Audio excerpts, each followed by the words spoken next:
Hello everyone, welcome to ImeCooks. Today I am going to make pizza baked muffins.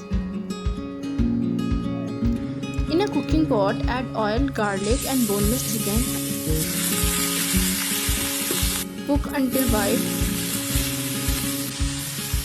Salt, chili flakes, black pepper, food color, chili sauce and soya sauce.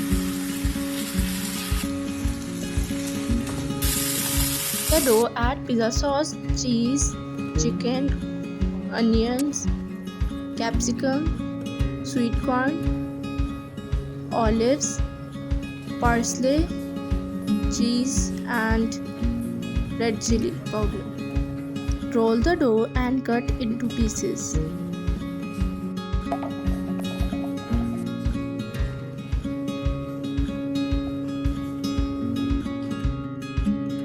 Bake it for 20 to 25 minutes. Pizza baked muffins are ready.